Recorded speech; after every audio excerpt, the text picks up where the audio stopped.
I already ate. Ken annehin ing. Saya sudah makan. Ken annehin ing. It's 4 o'clock in the afternoon. Tun ahi le naili nita klam. Sekarang pukul 4 patang. Tun ahi le naili nita klam. I want to eat. Ken annen wam ing. Saya mau makan. Ken annen wam ing. Makan aci ciangina annehi na. Saya mau makan aci ciangina. Ken annen wam ing. Please come in. Ong lut suko. Ong lut tumve. Sila masuk. Ong lut suko. Ong lut tumve. Today is the 9th of September.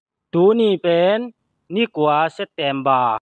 Hari ini 9 September. Tuni pen ni kuah September. Too expensive. Taman luar. Mahal sangat.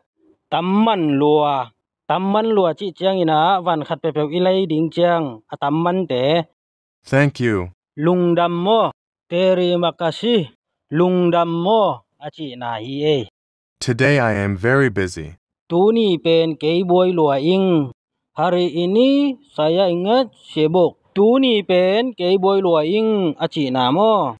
What day is it today? Tuni pen bang ni ayah. Hari ini hari apa? Tuni pen bang ni ayah aci namo.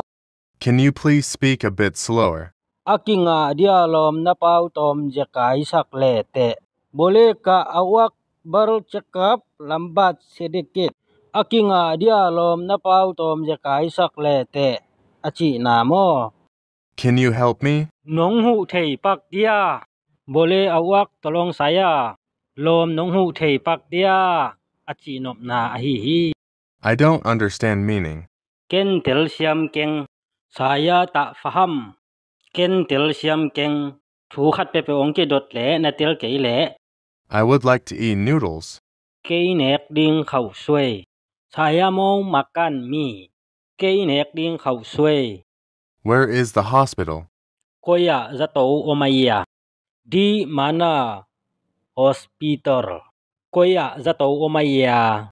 Zato koya omaya jong ke chi the kwai kwai mo. I couldn't hear it acoustically. Ken zathei vetlo. Saya tak dengar. Ken za vetlo. Thu khat pe ong ki dot chiang in phong khol. Ong ki khol ten azak ke le. Ken za vetlo. Aci chiang saya tak dengar. How old are you?